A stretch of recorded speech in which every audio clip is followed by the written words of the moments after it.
Welcome to another edition of Pink Sock Podcast. Today we have our guest Victor Chalfant, but before I get to him, we would like to thank our loyal Pink Socketeers. We have Garak, Hot Amy, Gloria, David Dowdle, and Joe Bashir. To become a Patreon today, you just visit patreon.com/official Mike Usnick. There's various tiers there you can choose from. And without further ado, we have the one, the only. Is that Wilford Brimley in the studio? We've got Victor Chalfant. I knew to come on this show, I either needed to have a bong or a beard, and I didn't have either one. So I could have lent you one of the two. How are you doing, brother? good. Merry Christmas. Merry Christmas and a Happy New Year. So it's great that you're on the show. I appreciate it, even though the way the show is. How you been? Good.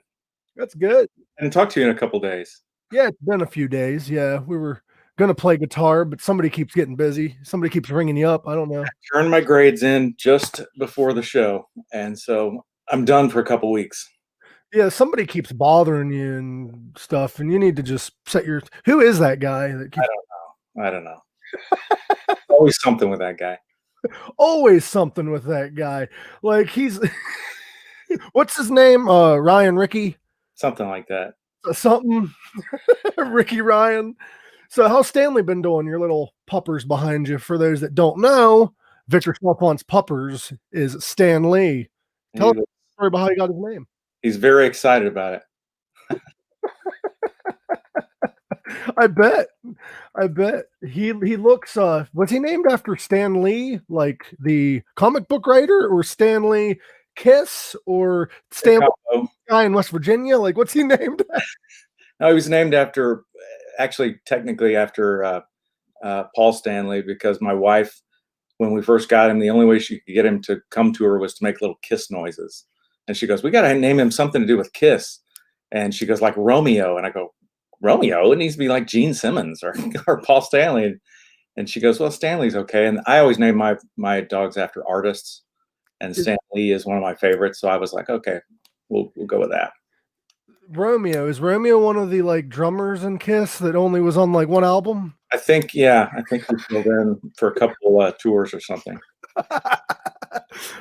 Romeo singer.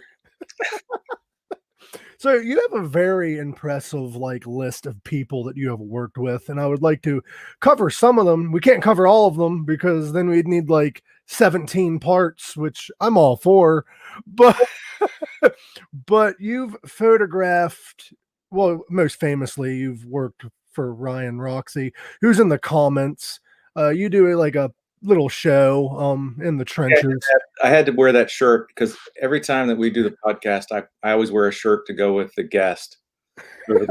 So I thought I'd wear my shirt today, and I've got it just because to make fun of Roxy for having that one. I love that shirt. I need to get one. You should get one with Stanley on it. I have pics with Stanley on it. I sent you one, didn't I? Yeah, I got one. It's in here somewhere. Oh, fuck, I'll find it eventually. I'm a guitarist sometimes, so pics are scattered around my room. I'm not very much of a guitarist. Me either, but because dog porn was already taken. Could you imagine hollering for your dog? Dog porn! Come here, dog porn! Always post that. That's going to get me fired. Somebody's going to read that at school, and they're going to go, "Dog porn? What's this guy posting?" He's not going to a donkey show. Don't worry about it. So before the show, I saw behind you that you have a giant blue ball, and I thought it was practicing all the AC/DC songs. I thought that would be next. Yeah, I've got big balls, but it's actually a huge ornament. Yeah. Show us your giant balls. I mean, ball. It's a big blue ball. Well, I want to see the tree you're hanging that big thing from. We have another one that's bigger, but I couldn't put it on the couch because Stanley couldn't fit that. Oh, that sucks. Yeah. That's awful. So Stanley is like your model, ain't he? At this point, I've seen a lot of photos you've taken. Yeah, he's my sidekick. So I use him a lot of times to figure out lighting. So a lot of people have actually asked questions about what's it like photographing for Alice and stuff, but let's clear the air. You're not Alice's photographer. You just do shows.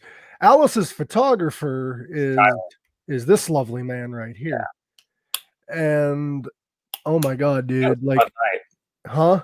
That was a fun night. Tell us about it. Well, that was at a Hollywood Vampire show in Rome. Shit. I just finished up a class that I teach over there in the summer, a photography course.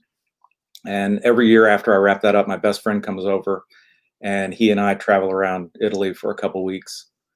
And that year just turned out Hollywood Vampires were touring there, and we were able to catch a few shows. Fucking talking shit in the chat. So yeah, you at an Alice show in Rome. That was a Hollywood Vampires. Oh, Hollywood Vampires. Alice impresses me because at 70 years old, he's like, let's start another band. I guess he's a hard worker. Joe Perry is too, though. He's got Aerosmith and Hollywood Vampires. Yeah. So let me see, because I've got some questions from the audience and I don't want to over talk over them because they're going to ask again. But I believe this wasn't asked. Everybody on the sides, I'm not reading everything. Hi, everybody. You're used to putting up the comments. Yeah. So how did we've talked about this before, but how did you happen to meet this lady, Alice Cooper, and how did you happen to work with the likes of Ryan Roxy, Tommy Hendrickson, Beasto Blanco? You went on tour with them. Like, how did that happen?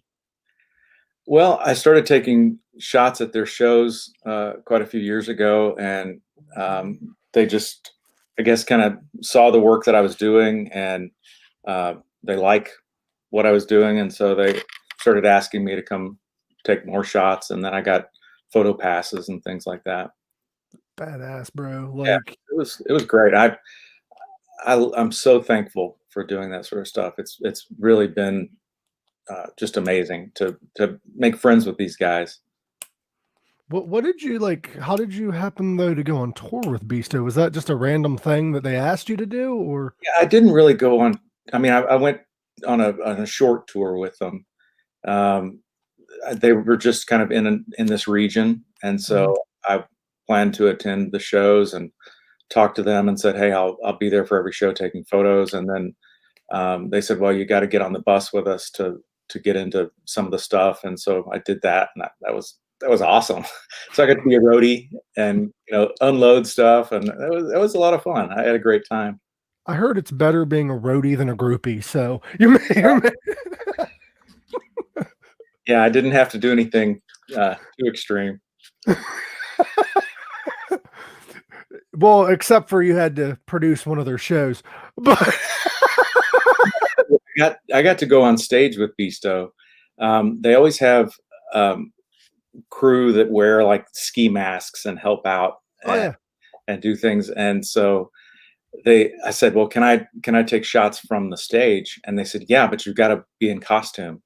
And so I had to put on one of the ski masks and take photos wearing that. It was really, really cool. In 2020, though, wearing a mask is normal. Yeah, no big deal. Like, it's fucking 100% normal. Groupie porn. Right? Groupie porn. That's what Federox says. Is that trending right now on Pornhub? I think so. Groupie porn. That's going to be a trending hashtag now.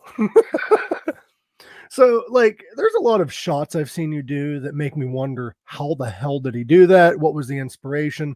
So I'm going to bring up one of them. We have talked about this, but some people might want to know. Is that place haunted? Like what is going on there?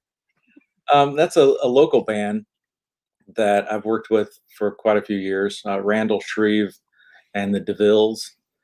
If you haven't heard of them, which probably most of you guys haven't because you're not from this area, you should definitely get online and check out Randall Shreve. He's got some amazing stuff. He writes a lot of his own music. He does some cover things, but he's just really talented. And they had put this new band together, and they were wanting to work on an album and work on some promo posters and stuff. And so one of the things that's really unique about them is that they dress in kind of vintage clothing and stuff. And so I think sometimes it's the costume is as important or more important than the people. And so I got them to pose for this and uh, remove their faces and stuff.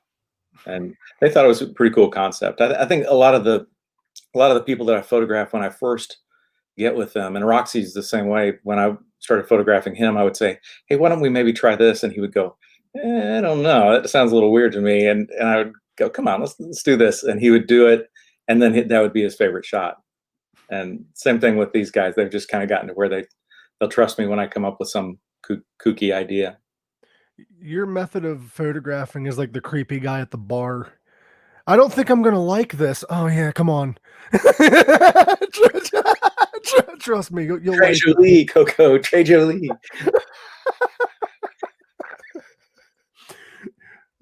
So, are you a fan of Shameless? I've never seen it. Never seen it. He was trying to convince me to watch it, and I just haven't gotten around to it yet. I love how you're like, I'm gonna photograph the star of the show, and he's like, "Have you Well, seen it?" No. he's done more than that. I mean, he's a great guy. Nowadays, though, he's known for Shameless. Yeah, and I need to get around to watching that at some point. Oh, there is a Saturn and Jupiter are lining up in the sky. Heard that first time in like 800 years or something like that. Hmm. My mood's been really positive today. Well, that's good. I just hope the tests don't come back positive. I'm just kidding. Nowadays, testing positive could mean a multitude of things. Red Rock? Huh? Oh no. I'm sorry. I've misread that. He's trying to write Feder Rock and he wrote Red Rock. Who, Ryan? No, Nick Sessler. I was going to say he can't spell either. Cloudy here, Ready Rock. That should be her name. That should be her new name, Ready Rock. That's a good one. That's a really good freaking name. So here's another shot. And I love this shot. Thanks. What's the inspiration behind that? Well, And who's the model? the model is actually a fashion designer that was from this area. She's since moved. I think she's now out in San Francisco. And she's a good friend of mine. And I've always been a fan of Renee Magritte, the surrealist painter. Mhm. He had done a lot of photos or a lot of paintings of people wrapped in fabric. When he was a kid, his mother committed suicide, and when they pulled her she jumped off this bridge and drowned in a river. And when they pulled her body out of the water, her nightgown was up over her face, and so it was kind of an image that haunted him. And since my mother died when I was really young, I do a lot of things that kind of deal with my relationship with the death of my parents and stuff. And so that one kind of has to do with that. Oh, damn. That's Yeah, deep. I know. I didn't expect it to be that deep, brother. No, well, see, I don't talk about a lot of my stuff on on different shows. I've done interviews in magazines and things about it, but it's it's for an art crowd kind of thing. So That's the point of the show that I really want to do is like, yeah, we're a little outrageous and shit, but we want to dig into the mind of everyone. We want people to know the person, not be asked, so how did you get into photography? No. Tell me your trauma. Let me let me find out about you. What? I'm really fucked up. That's basically. We all are in a degree. So it's not obvious in this picture, but what's the inspiration? Yeah, that was an old shot. That was one of my classes, and we used to get together for breakfast every morning because the class met really early, and a lot of the students are dragging in. So we started bringing in like a potluck kind of thing. People just bring in breakfast. And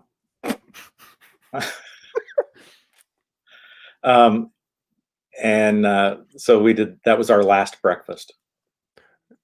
That's actually funny. And fucking Ryan, I was going to actually edit your head on Billy Idol's body, but I didn't.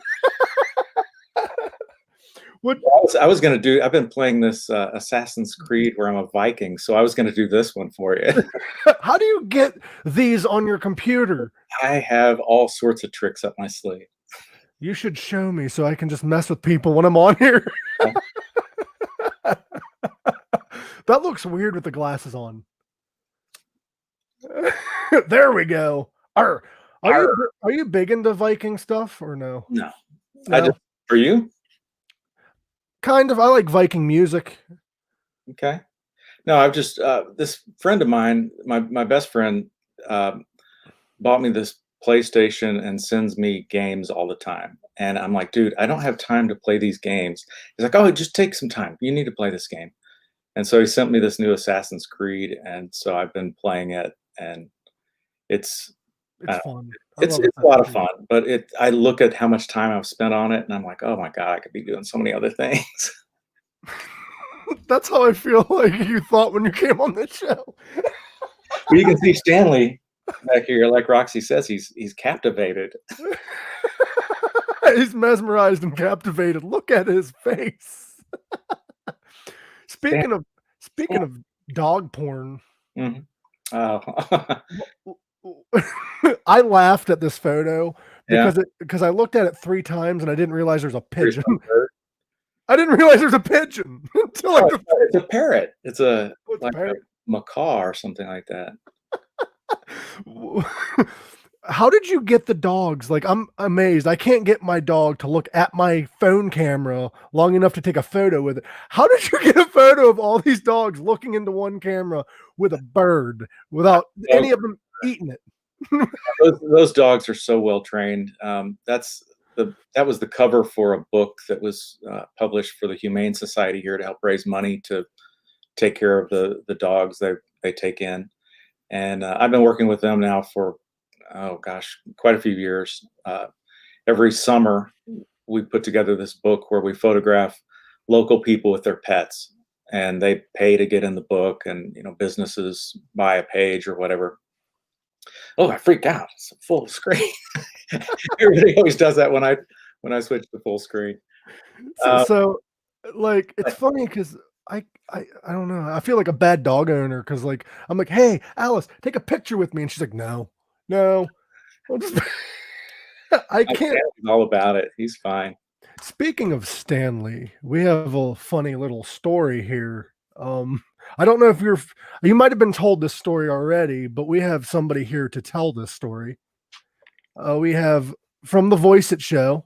Make sure you subscribe to them, and make sure you subscribe to us. Talking about my husband? Yes, Kanak is going to talk a little bit about your husband.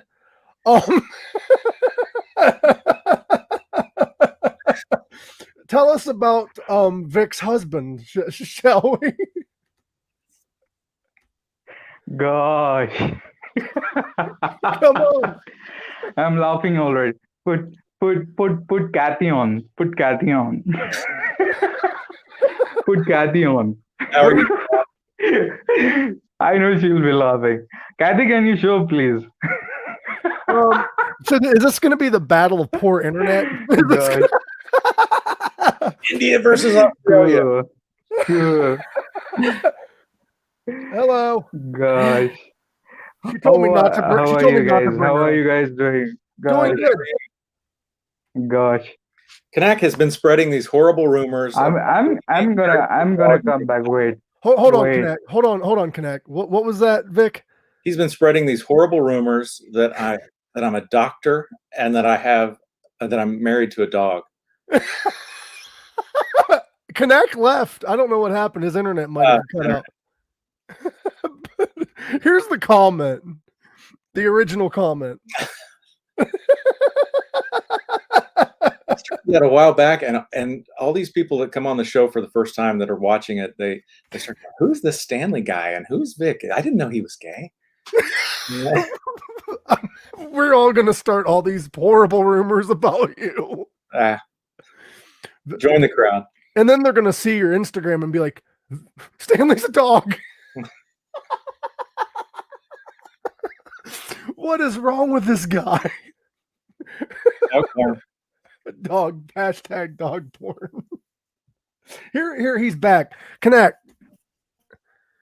How dare you? How dare you spread rumors that Am I Vic, okay now? Seems you're okay now. How dare you start these rumors about Vic and his dog?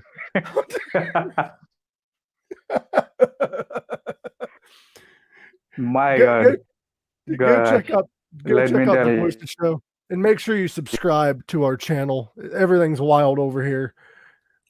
And look, Connect's frozen again. I love you, Connect, but you keep freezing, so I'm going to take you off the screen.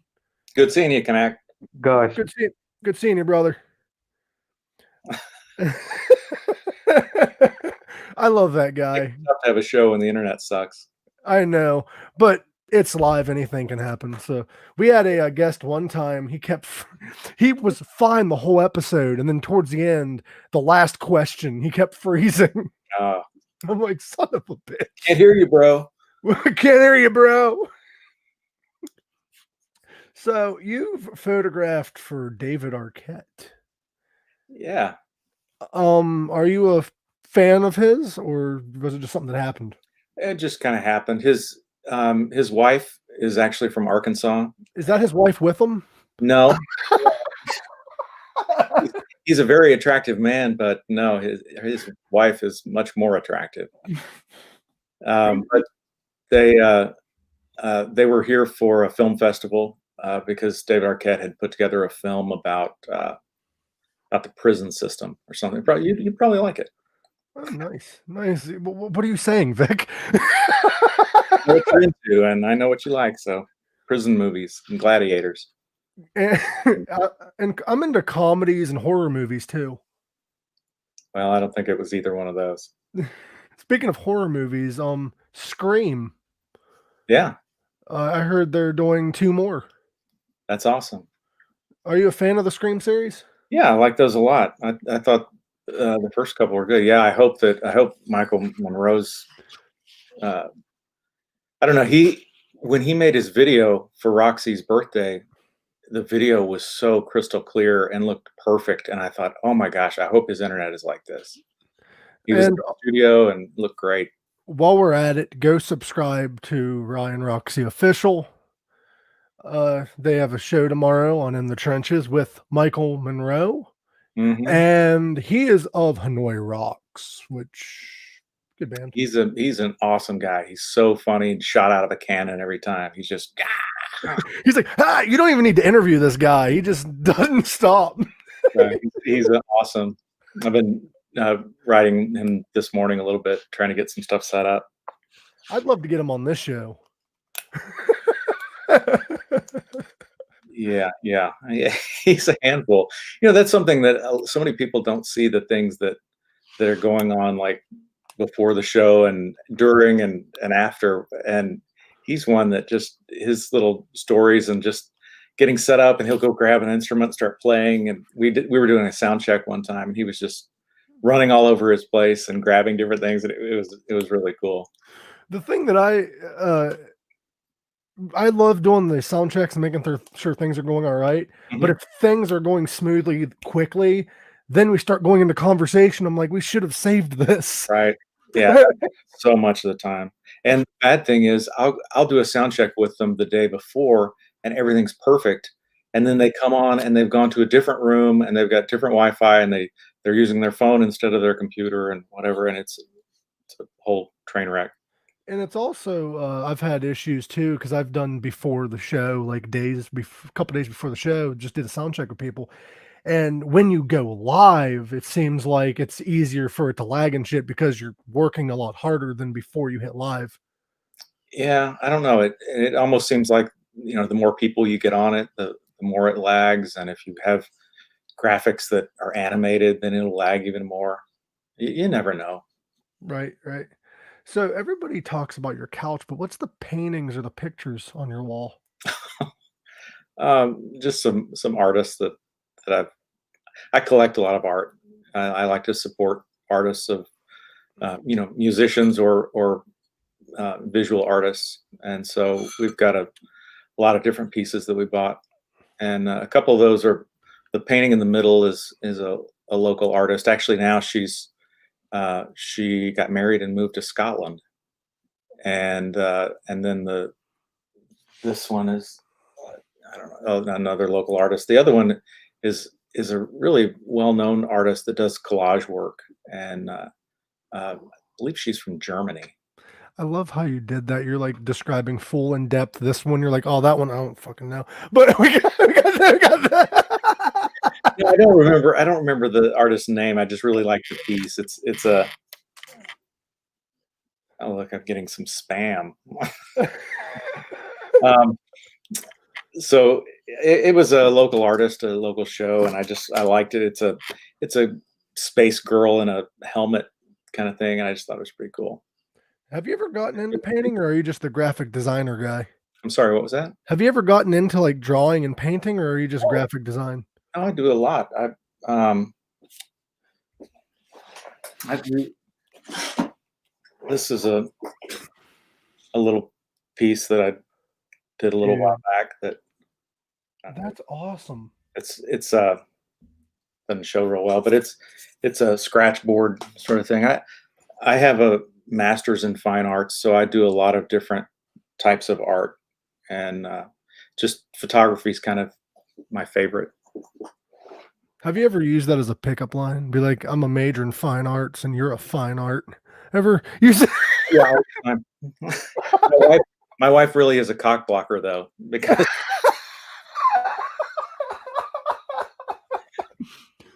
Don't you hate that?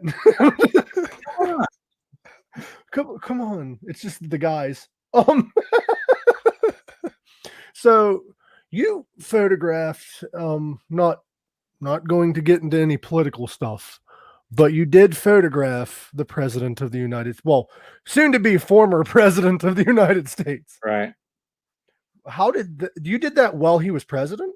No, this was actually when he was running. He became president a few weeks later, and that was during his campaign. And I got invited on board his plane and got to do a little one-on-one photo shoot with him, and it was really a cool experience. Was he very like anal about his photos? No, Okay. not really. I mean, I was photographing him for a while. He was doing some interviews and things, and Chris Christie was on the plane as well, and a couple other people. And so the reporters went and started talking to him, and I kept on Trump, and I kept taking photos of him. And he goes, "Hang on a second," and he straightened his tie, and he turned toward me and smiled, and I got that shot. Um, Just don't get my hands in the photo. Let me get my tie, my uniform on. Take my photo. I knew you were going to throw in your impression. I figured you'd have to figure out a way to throw in your Ozzy. Have I you have ever? photographed Ozzy. You need to photograph the Ozman. Have you ever photographed Christopher Walken? No, I haven't. You only photographed one impersonation. I do then. Like I would have figured, like with the way he depicts himself, he would have been really anal about his photos. No, he didn't seem to be at all. And I noticed though his hands ain't in the photo. well, that was my doing, not his. So we're gonna get to some questions from people because that was actually mentioned as one of the questions. Okay. Let me find it. Debbie Mahler wants to know, who would you consider your biggest diva about getting their picture taken was? Probably it's somebody that you don't know. I do a lot of like photo shoots with local models and fashion people and that kind of thing. And a lot of them are very particular about the way that their shots look. I always try to be considerate, and I always want to make people look their best. And um, I'm not going to put something out that makes them look bad or makes me look bad, or I'm going to try not to. Mhm. And so I think, Roxy is always concerned about what his photos are going to look like. He's definitely a bit of a diva, but I think any celebrity is going to be that way because they want to look their best. And I think that's one of the things that um, people that I have photographed, I think that's one of the things maybe that they appreciate is that I always try to make them look their best. And I'm, you know, I'm always going to get a couple shots where they look horrible, and Mhm. I'm not going to show that because it's going to make them look bad and it's going to make me look bad. See, sometimes being a diva is good. What is that noise? Yawning. What is this? Whoa, he moved. So bored. So the next question, I didn't even get to pop this up. Pink sock talk is what we call this. Oh, And make sure you subscribe down below. I'm trying to be more professional with this because we need to get them subscribers up because we need to get like bigger guests on here. Vic's our biggest one we've had yet. I'm so sorry. This is your finale for the year. Actually, no, the finale for the year, we're doing a best of episode. Oh, okay, good. We're I just- hate for you to go out this way. You're a good guest. You just don't be so hard on yourself. Hard on. Oh, we got a message and a question. Kinga Anna, who's a big supporter of the show, Yeah. big supporter of In the Trenches and all the other shows. She's usually in the chat. She couldn't make it. She wanted this message for you and for everybody in the chat. I wish to everyone a very peaceful and happy Christmas with your family. Hope 2021 will give us more smiles and happiness than this weird year. Much love, Kinga Anna. Nice. And she also would like to know, what is the most weirdest story that you have ever heard from a member of the Alice Cooper band? Oh man, There's got to be a lot. weirdest story. I'm sure Roxy has told me something, but it's probably something I can't share. I don't know. Hey, as so- Ryan has said in the chat several times, what happens on Pink Sock stays on Pink Sock. This is your safety bubble. Oh, there's no one watching, right? I can't think of any. Well, actually, there are some strange things that bands are given when they're on tour. Mhm. They get some very unique gifts, and sometimes those are fodder for discussion. And they're odd. Some are very, very strange things, and some of the artwork that people do, they don't have an instructor like me that will tell them that they need to find a new line of work. And so they give them things that are just odd. Did you ever hear Alice talk about the weirdest thing he was given as a gift? No, I don't think so. He said he received in the mail, because I saw this on TV when he was being interviewed. He said he received this coffin. It was like a coffin box. Mhm. And he opened it, and he don't know what animal, if it was human or what, but there was a heart inside of this box. Up.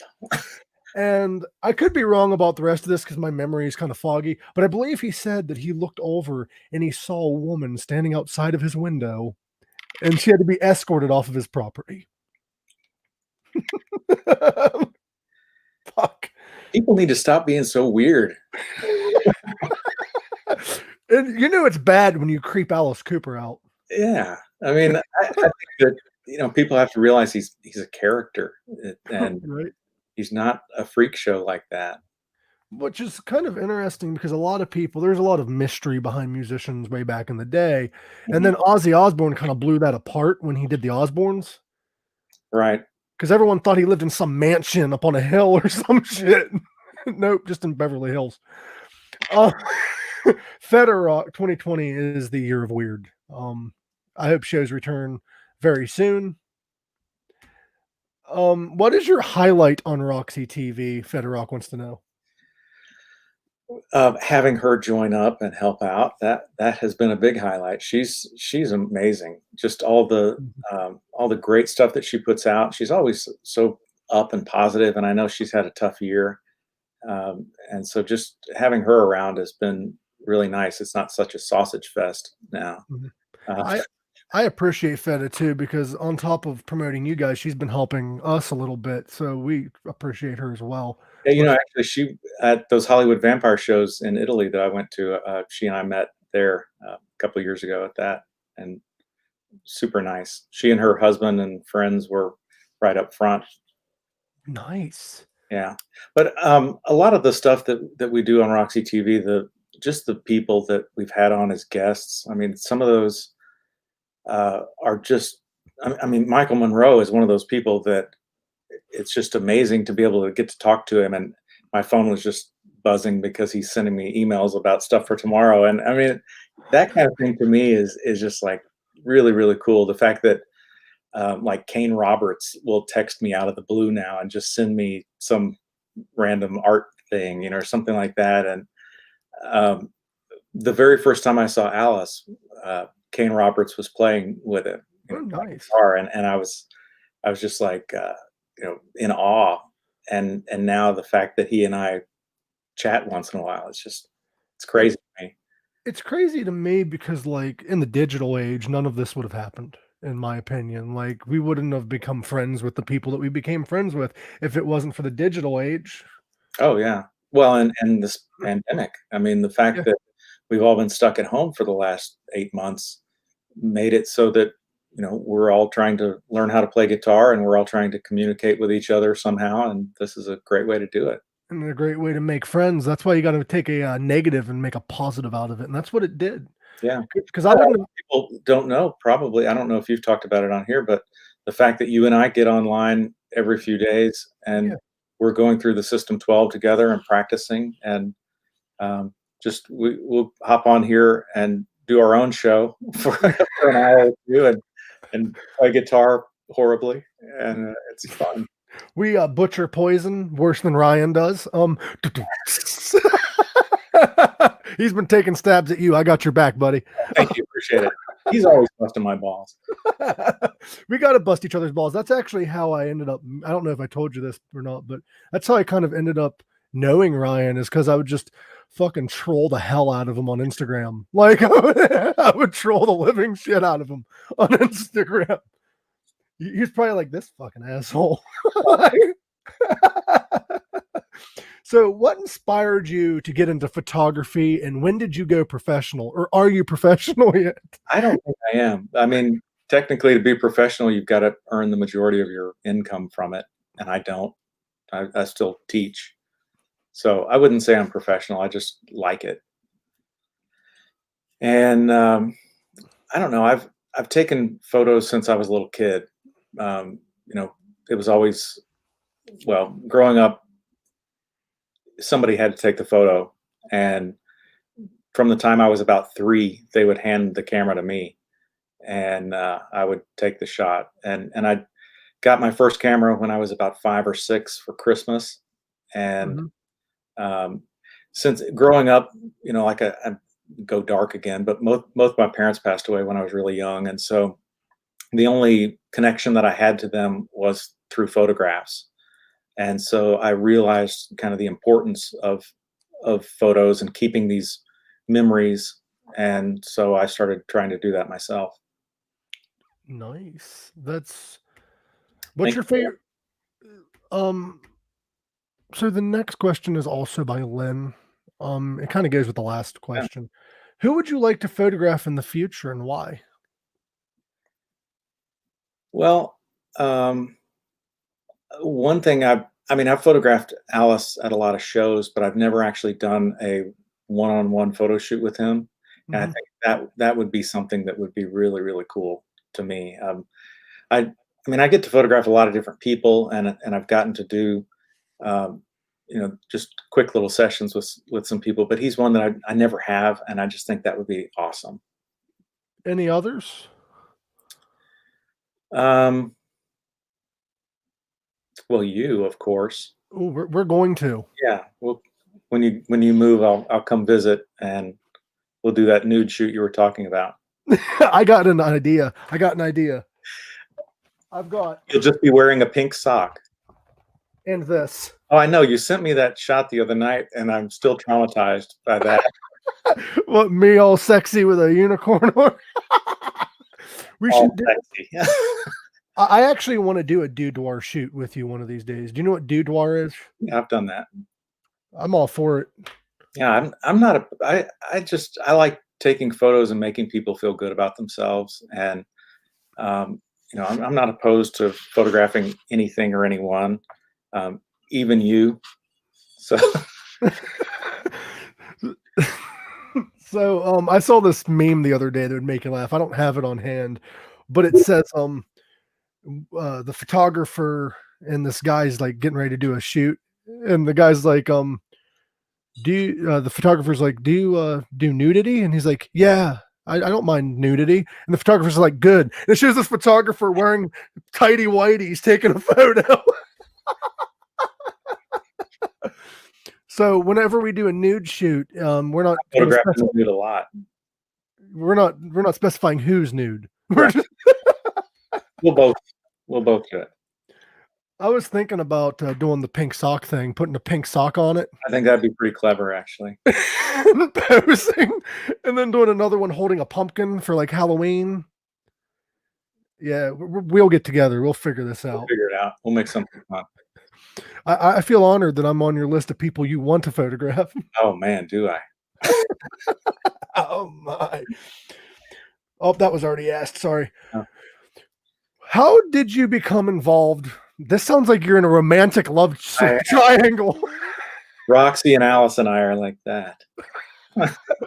As we stated, you're not involved with Alice Cooper, Right.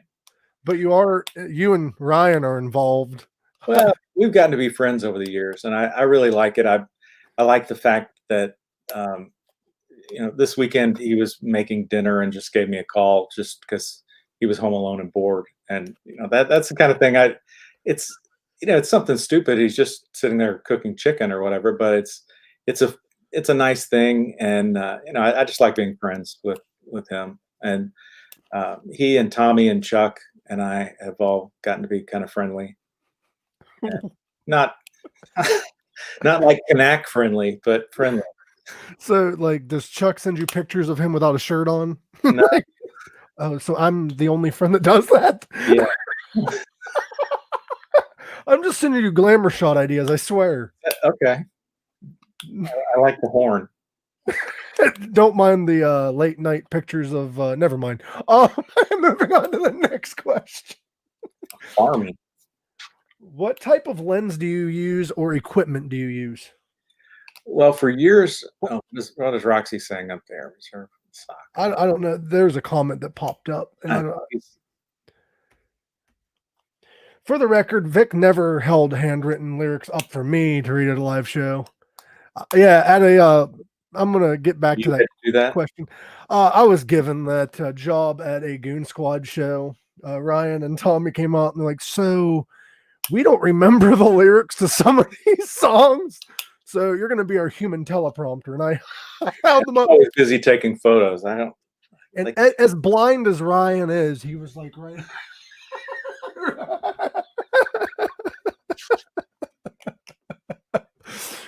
But the question we were asking about equipment. So I for years used Canon equipment, and really there's not a camera that I think is really better than another one.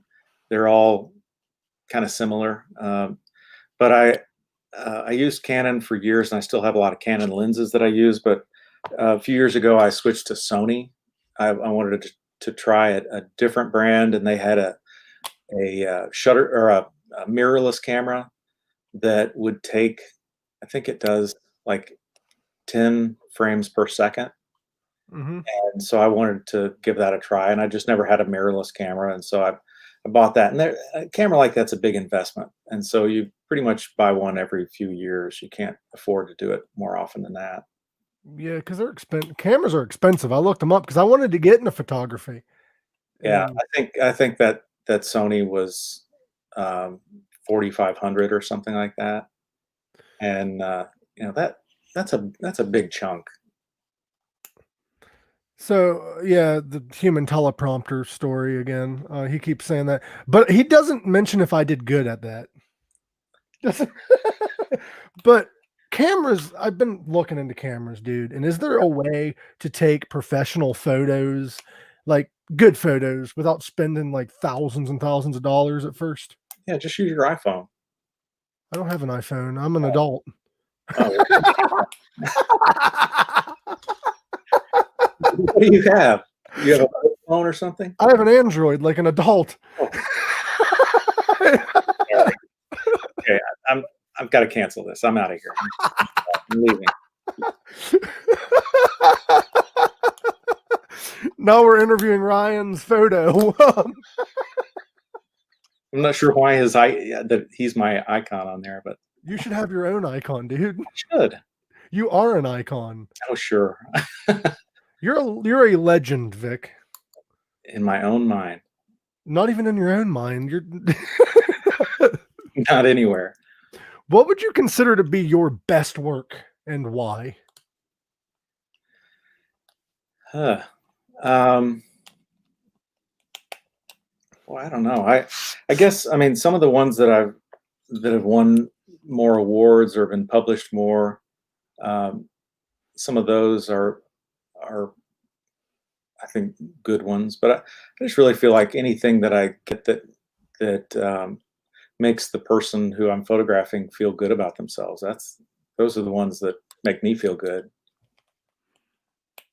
So you don't have one specific one? Not really. I mean, some of the ones I did this series when I was in grad school that was called the Oniric series, and it was all about dream symbolism. Mm-hmm. And I got several of those into different books and magazines, and it got me a show in New York of my photos. And I had a lot of people that bought those prints, and I'll have people contact me and say, "Oh, this is hanging in my room or whatever." And to me, that's really exciting for me to know that something that I photographed is in somebody's house and brings them joy when they look at it. I think that's pretty cool. That's a good way to think. Well, I teach graphic design, and so I talk to my students a lot that, when they're first beginning, and they're learning to design and they're putting stuff together, and then they graduate and they go on and they're working for some big company, and they get a billboard put up for the first time. And first time you're driving down the road and you see a freaking billboard that you made. I mean, that's a pretty big ego stroke. Mm-hmm. Or Walmart is headquartered here, and so I've had a lot of students that have gone to work for them, and they do like package design that gets used all around the world. And a student will then have to fly overseas someplace to check out a store, and they see their package designs in these stores in Europe, and it's just like they always call me and say, "Hey, I just had this thing happen," and they're super excited about it. That's so amazing. Exciting. Yeah. But what I gotta say though is package design. Sounds like somebody's manscaping. different deal, different podcast. Do you want to check out my package design? I think I did the other night when you sent me that picture. Did you is there something I need to work on? Landscaping, maybe. Oh no, I have the happy trail down to the highway. That's like a thicket. You've got like the jungle going. In the bedroom, I usually say, "Welcome to the jungle." You got fun and games. Hey, the chicks dig it. That's all that matters. Who influenced you to become a photographer? Not what, but who. You already said what. Is there a specific person? Well,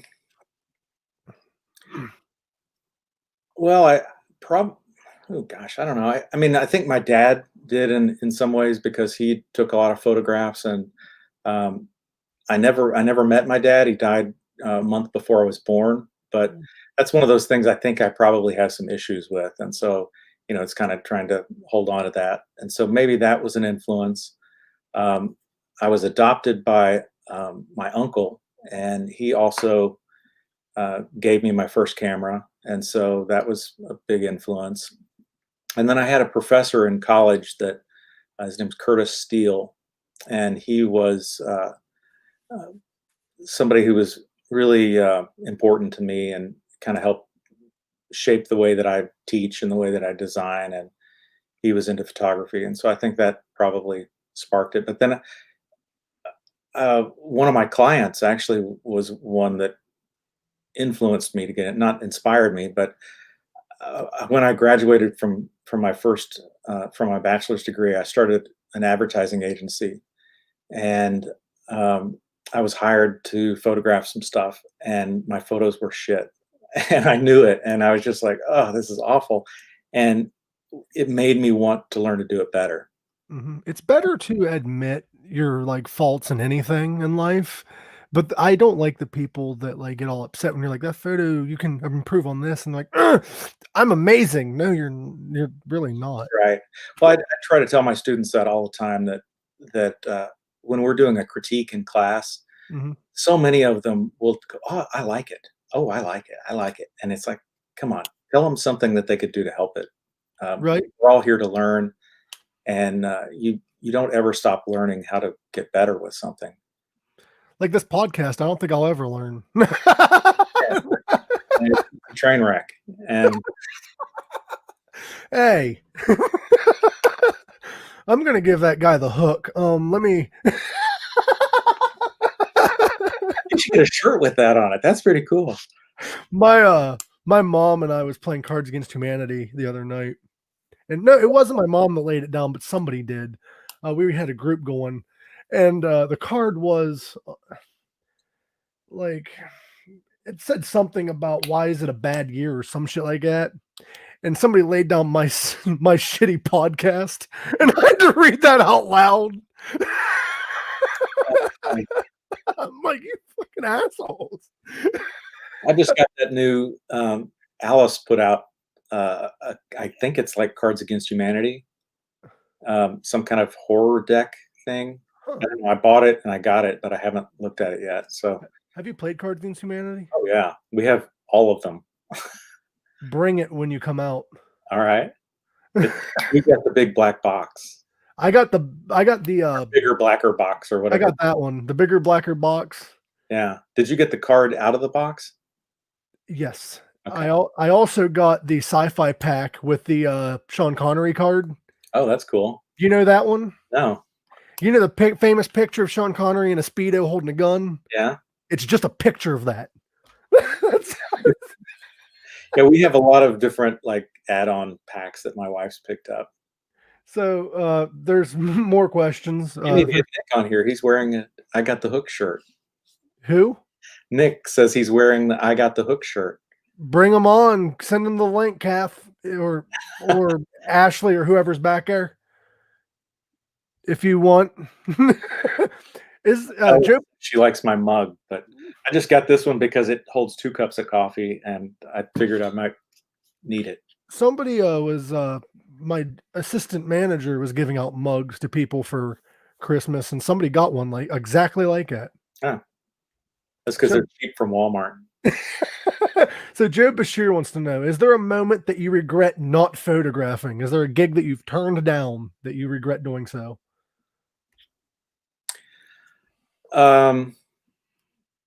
Gosh. Well, one photo that I kind of regret not taking. There was a time that I was in an elevator with Kyler, Cheryl, and Alice, and me. It was just the 4 of us, and I was just going, "Oh my gosh, I want to take a selfie right here so bad." And I tried not to fanboy out, and I just kind of let it go. But that's one. I've got the memory, and so I think sometimes that's uh, I don't know, that's an important thing. But being a photographer, I like to have photographic proof of it. Yeah, that's understandable, but I had a friend that I was talking to the other day, and he's in the music industry too, and he said sometimes you just got to let the personal moments be personal moments. Hmm. because when you're with somebody, especially somebody of that level, it's best to just not be that guy. That was kind of the way I felt. I was like, I don't want to be a dick, and I don't want to, be that guy. And Yeah. so I just kind of let it go, and we chatted a little bit, and that was cool to me. I was excited about it. I was that way when I met Mick Foley at my job. Wow. I was a huge wrestling fan growing up. Mick Foley came limping in, and I'm like, there he is. And but I didn't tell him I knew who he was. I just let it go. Before we get to the next question, we have Nick who wants to show off his shirt. How you doing, Nick? Hey, I'm doing good, guys. How are you? I'm doing good. We just wanted to see this shirt. Love it, Nick. You're gonna have to order one of these, though. You got to order one of these. You got to get this one. Is that on the which store is that one on? I'll have to pick it up. I don't think Roxy's put it up yet. Yeah. So, Nick, did you have a question, brother? Actually, no. I just enjoyed listening to Vic's stories. It's amazing how he came about becoming the photographer that he has. I just love watching his work. I was just checking out his website. Amazing photos. Thank you. He's great. So, Nick, you showed off the shirt. Is there anything you want to tell Vic before we continue on? No, I just wish him Merry Christmas and everything. And same way to everyone in the RGA. You too, Mike. Appreciate you having me on. I appreciate all of your support, Nick, and keep on rocking. And I hope you have a very good Christmas and a good New Year. You guys too. Thanks. Take care. Problem. Take care, brother. You should have given him the hook right in the middle of that. That's. I'm not you. Hold on. Is there any last words? No. Oh. He knows better. Shit. Maybe next time. Now we have some questions from Anders. We have one question from Anders. Wants to know, do you ever feel emotionally torn between having to do your job as a photographer in front of the stage when all you really want to do is stand in the front row and rock out? No, I'm not torn at all. I totally love it, but I don't enjoy a concert as much when I don't have my camera with me. That's something that my wife will try to get me to go to a show, and I'm like, but I can't take pictures. Why would I go to that? And it's just one of those things that I like being there to take photos, and I'm singing along with every song, and I'm totally into it. And the thing that I get is I get that close-up view that not everybody's getting, because I've got the lens out there and I'm able to see the sweat on their brow or whatever, and that's exciting to me. So I'll add to that though a question. Has there ever been a concert that you photographed? You don't have to say a name, but is there any time where you photographed a concert where you weren't a fan of the band? Like you didn't really like their music, but you was there to do a job? Oh yeah. Any country band that I've ever photographed, I don't like them. I mean, there are some that, there would be a song that I'll go, okay, yeah, I like that. That's all right. But I've had to photograph a few different bands that are playing country music, and that's not my thing. Mm-hmm. But I still like it. It's exciting, and I still like to, capture those moments and stuff. What kind of music do you listen to, for those who don't know? I like rock, and I was a child of the 80s, and so any of that sort of stuff, everything that was popular in the 80s, I still like. So you listen to pop music and stuff too? Yeah. I mean, the last album that I picked up here, I just grabbed this Talking Heads album. I love the Talking Heads, but none of their songs make any sense. It's supposed to stop making sense. Like lately, I've been trying to open my palette a little bit about music, because I used to listen to everything, and I still do, but I just couldn't get into country. And I'm like, I just want to be able to say that I can listen to anything, and I can. If you put it on the radio, I'll listen to it. I was a DJ on a country radio station, and I was the worst possible DJ ever because I didn't know any of the songs. One of the most embarrassing things, I was announcing this song, and I didn't know who Reba McEntire was. I thought it was a typo. And so I said something like Roberta McIntyre. Somebody started calling the station that, who the hell is this? You think that's Reba? That's Reba. And they were going off on me. I was like, I don't know who the hell this person is. It's Roberta McIntyre. Like, I don't know who this is. Out of all the names you could have like come up with, Roberta McIntyre. Yeah. Well, I wasn't good. I didn't claim to be good. That's like I was midnight to 6. instead of Garth Brooks, you're like, this is Darth Brooks. He's from the new Star Wars movie. Vic, I love you to pieces, but do not do a country station ever again. No, I was trying to. I actually got a minor in radio television production, and so when I was doing internships, I did an internship with a radio station, a television station, and a newspaper, so that I could kind of get a variety of experiences. And that one was fun, but it was not good. So that's the gig that you regret doing. Yeah, all my friends would show up in the middle of the night at the radio station. I was the only person there, and they would show up. We had a big glass window that looked into the booth. My friends would show up and they'd do this on the window, and they'd be drunk and pounding on the glass, and they would come in and make me laugh while I was reading the news or whatever. It was a lot of fun, good memories, but I sucked. It was so bad.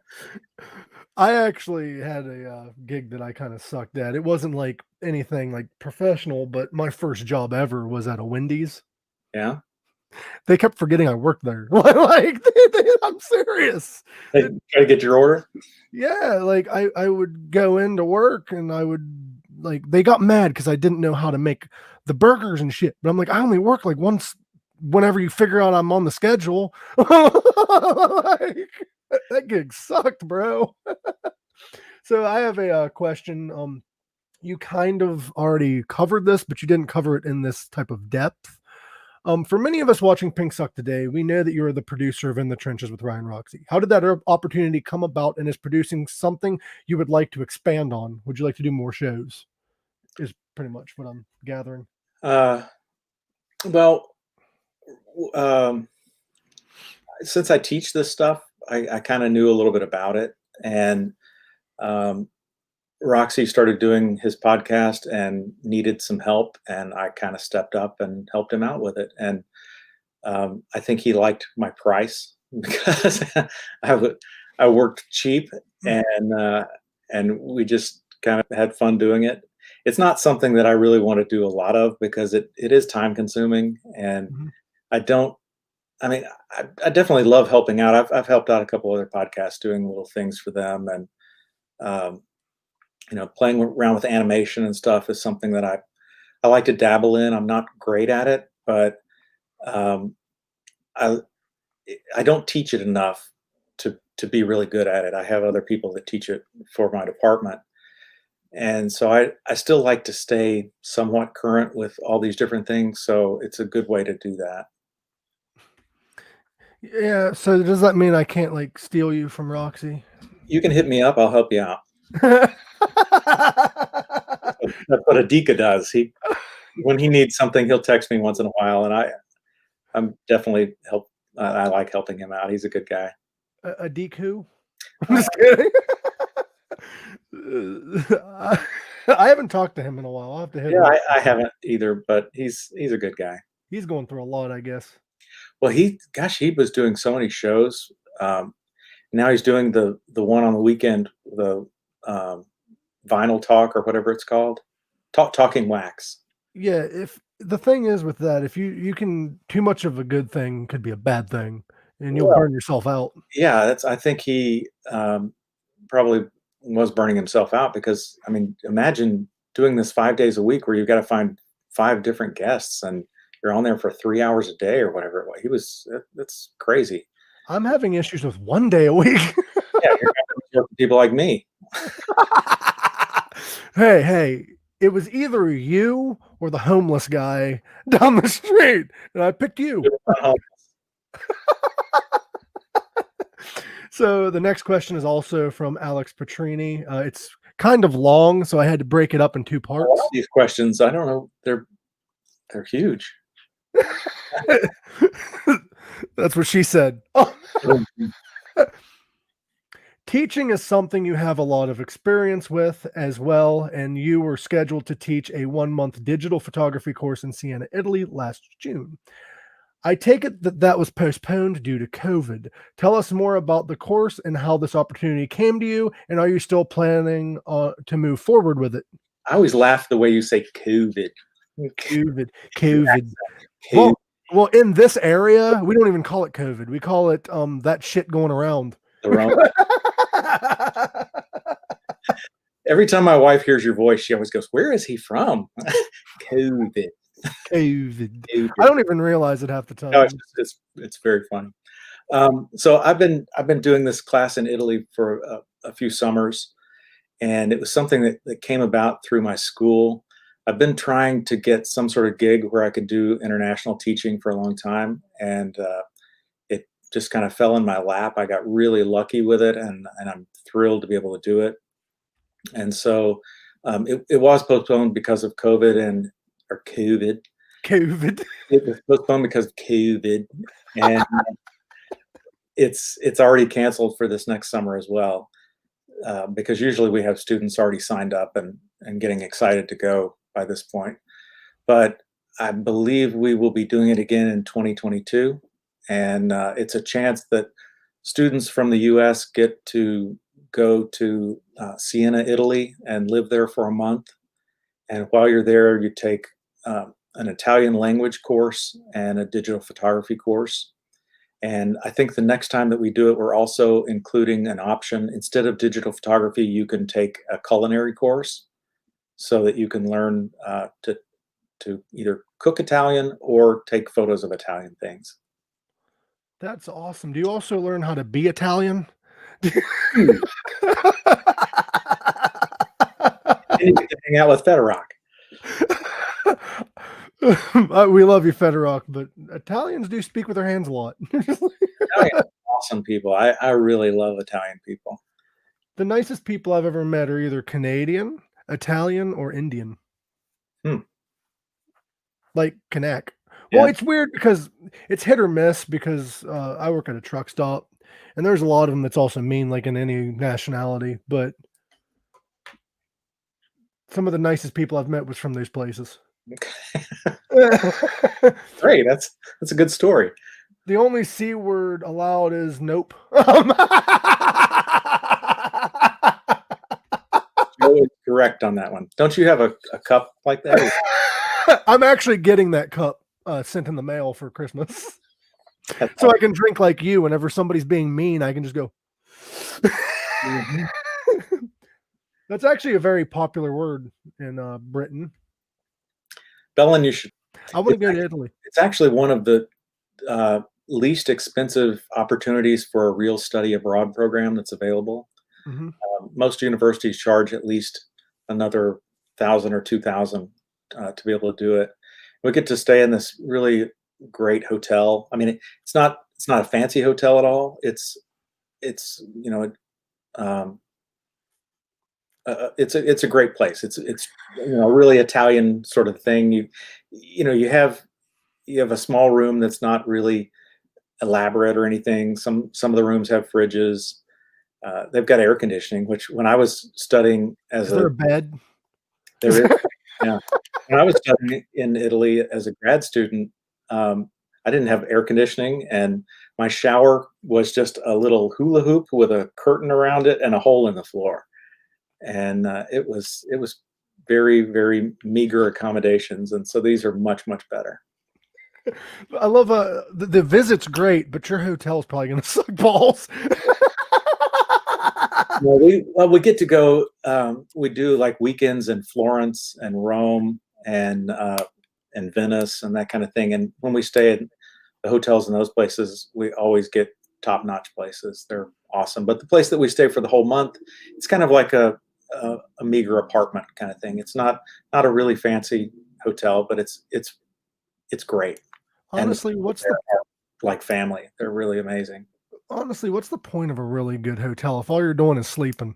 Right. Exactly.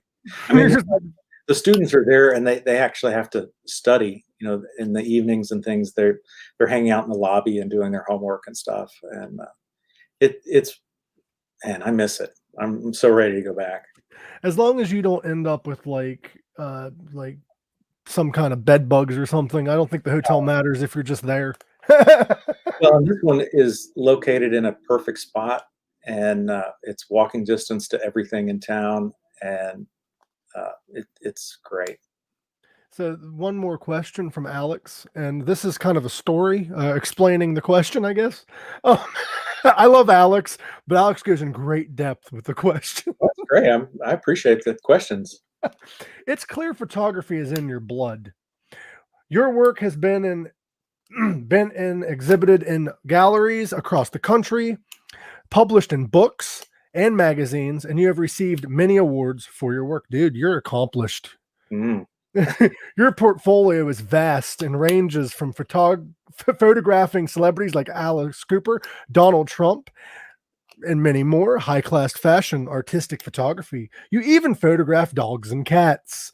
Dude, how's that for your ego stroke? It's getting bigger. It's getting bigger. Which do you enjoy photographing the most, and why? Photographing. Photographing. Um, It's been a long morning. Stop it, Vic. I know. I really, I probably like photographing bands the best, just because I enjoy the music.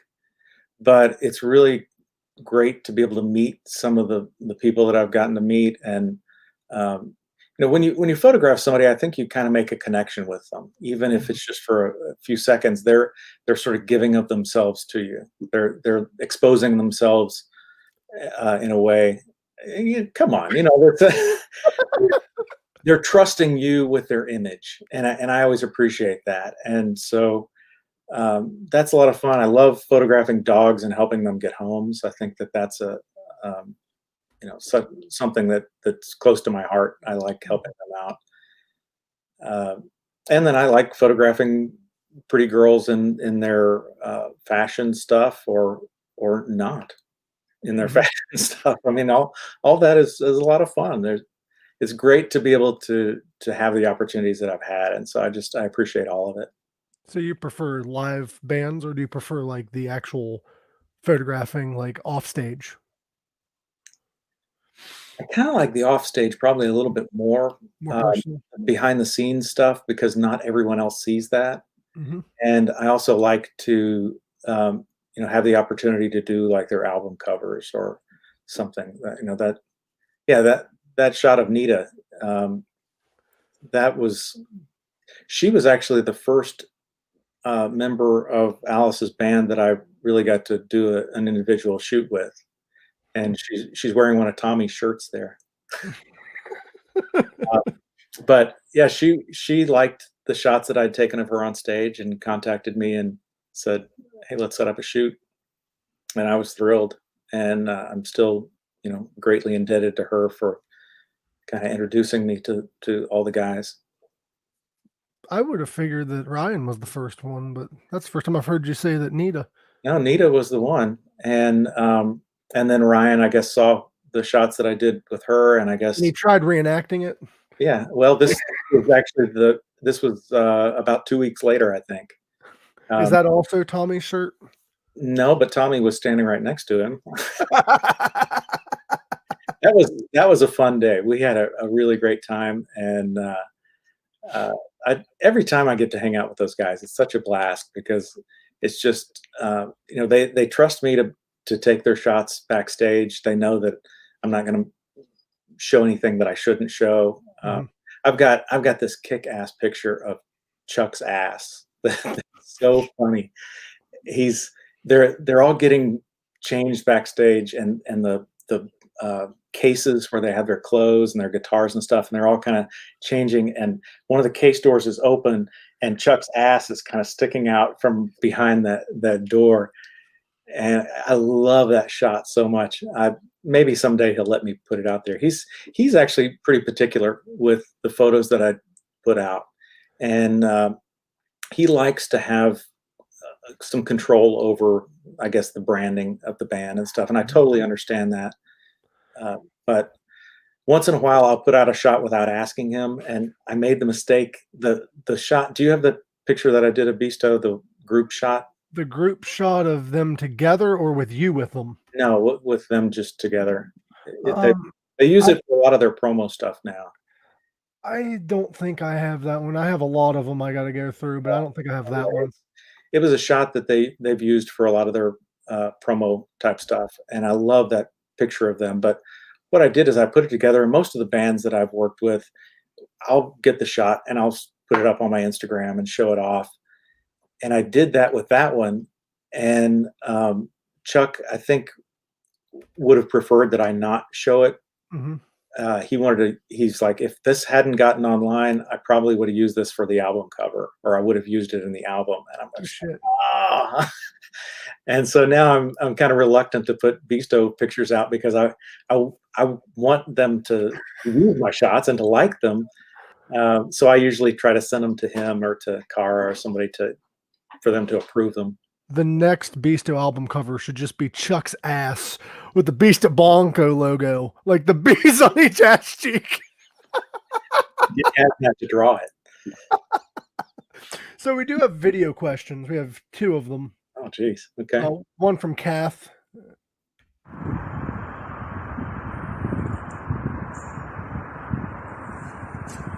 Hey Vic, it's Kath here. Woo! Just come out to find out how our neighbours are celebrating the holidays, and as you can see, it's very subtle. So we're just wondering, how do you celebrate the holidays? What traditions do you have? And what's Stanley getting from Santa? Happy holidays, enjoy Pink Sock. I was going to wear my shirt that says, "Show me your kitties."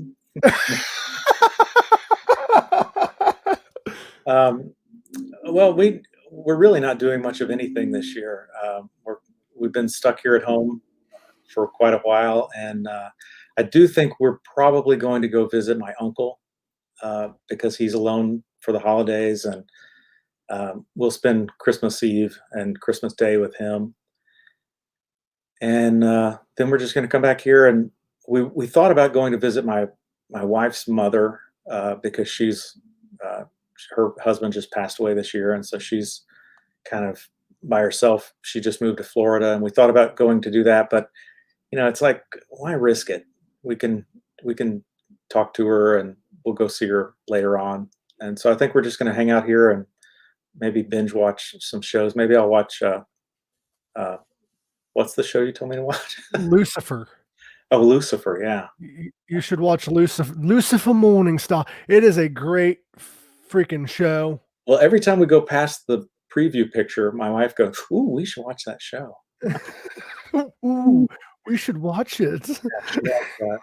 But Stanley always gets spoiled. He already has a couple bones in his stocking. He was checking it out. My dogs always know that when they see those stockings go up on the mantle, they'll start going over and sniffing them because they know they get treats out of them.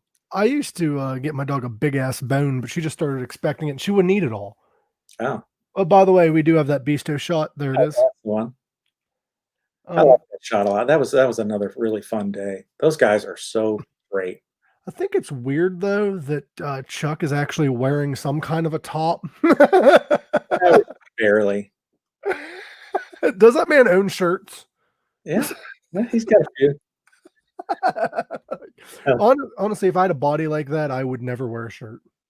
Well, Sean doesn't wear one very often. I've noticed. Yeah. Doesn't Beasto have 2 different drummers? Well, the thing that Sean is really their drummer, but there have been times that he's not been available because he has several different bands that he works with, and he would be committed to a different tour, and so they would have someone else. Seven was one that filled in for them, and Seven is another really fantastic guy. Yeah, I was always wondering that because I would always see Sean's name, but then I'd see like at certain shows somebody else was filling in. Yeah, they have to have, because their members are all over the world, and it's a little tough to sometimes get together. Mm-hmm. So the next question is from somebody we haven't seen in a while. We haven't seen him in a long time. Let's see what he has to say. So since I couldn't be live, I thought let me tell the story through the video. So in the trenches is going on, chat is going on. So there shows up a person, and the person is talking all gibberish, like who is Ryan Roxy and whatnot. Does he have a band? Does he play in a band? And I see this as a great opportunity to pull legs.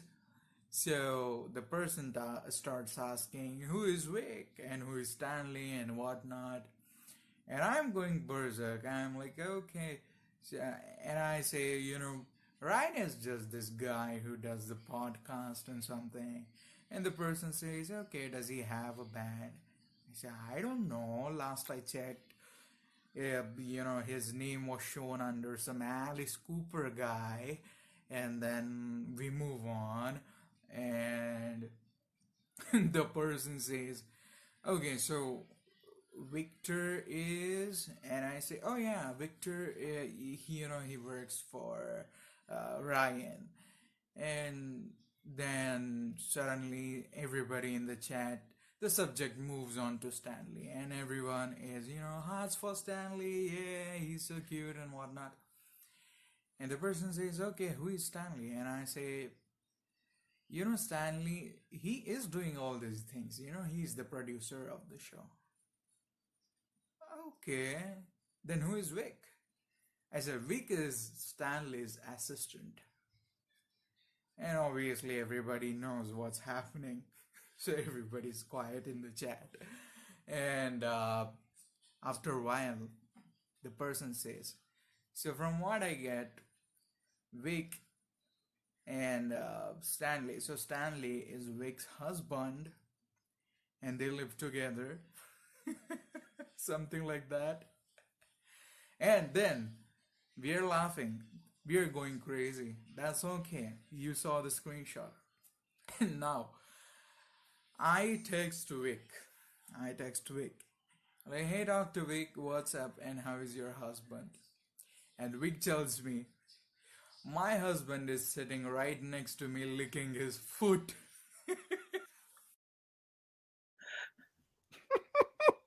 That is the story. My husband. He's just a roommate. We're only roommate. Everybody says, oh, they'll say things about me being his dad. We don't know who his dad is, and it's kind of a sore spot. So I'm just his friend and his roommate.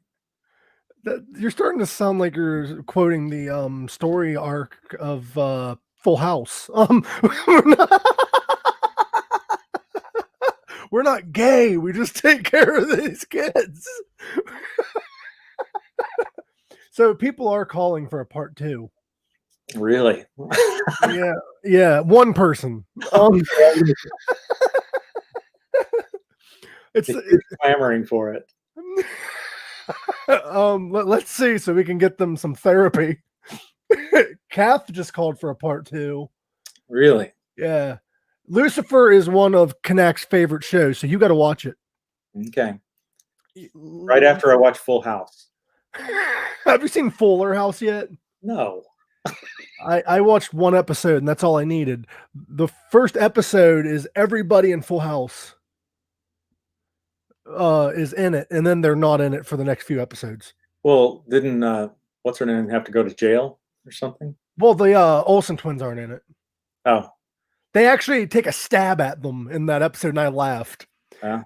I think it was Uncle Jesse was like, "Where's what's the name? Michelle? Is that the name of the who they played?" Well, they're like, "Where's Michelle?" And Danny Tanner was like, "Oh, she sends her best regards, but she's too busy running her fashion model to be here, or her fashion company." And they all look into the camera. Everybody's calling for part 2. They're wanting to know how we're doing with System 12. What would you say? I'd say we're doing pretty good. Yeah. We're not butchering as much. Yeah, we're not. You're a lot better than I am. Thanks. Well, I'm not that great. Well, you take the time to practice. I get to sidetracked with other things. I get sidetracked sometimes with depression, and then I just quit playing for a while, and then I come back to it. Really? Yeah, I'm weird. My emotions are weird. Depressed? Huh? Why are you depressed? I'm fine now. It was just, it's a mixture of the seasons, and I got a lot of stuff going on in life, plus with a big move coming. It should be exciting, not depressing. Oh, it is exciting. It's just some of the people that I'm leaving behind and stuff just sucks, but I'm coming back to All the Ohio. adventures you'll have. That's you got to Huh? think about the stuff that you'll be doing in the future. You, hopefully. I'm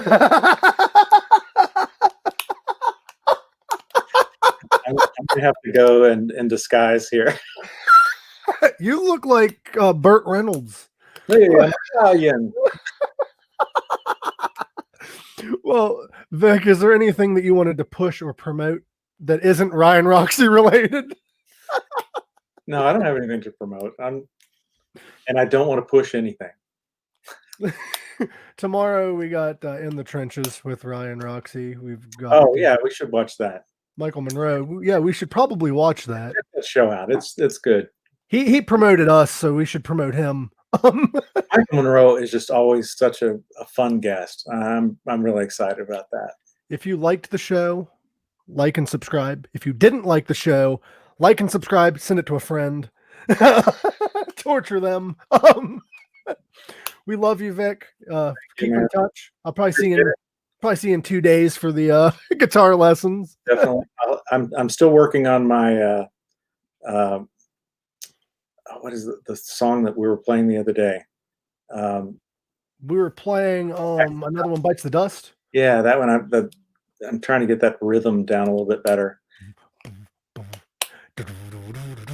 Yeah, it's good. I think this 12-week challenge thing has been helpful because we're just, it's forcing us to stick with one for a week rather than trying to rush through them. Because when I started doing this originally, I got up to like lesson 6 or 7 and then kind of got, I don't know, I couldn't go much further. Yeah, I had the issue of it seemed like one went progressively harder than the previous one. It wasn't like a smooth transition. And we were like wanting to hurry the progress when you shouldn't. Mm-hmm.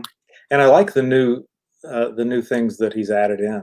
I think a couple little extras that are in there, the new songs and just adding a couple extra notes into a song makes it kind of fun. Yeah, like a Wild Thing. Yeah.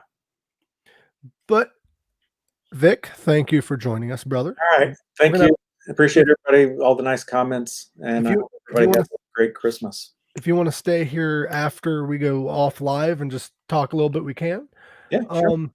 But yeah, everybody, Merry Christmas. That was our guest, Vic Chalfant. Go check out his artwork. You can find him on Instagram. It's Vic Chalfant, ain't it? Just Vic Chalfant. And your website? It's Victor Chalfant.